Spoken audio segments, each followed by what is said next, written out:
நான் மச்சு வீடு தாரேன், பஞ்சு மெத்த போட்டு தாரேன். மத்தியான நேரம் வடி மாந்தோப்புக்கு போவோம்.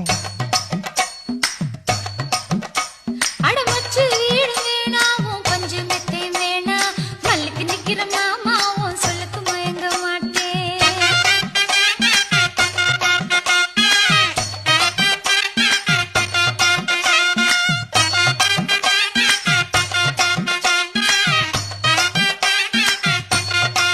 அடியே நஞ்ச புஞ்சையும் தாரேன், 4 தோட்டம் எழுதி தாரேன். தண்ணிக்கு போறது போல கண்ணி குளத்து பக்கம் வாடி.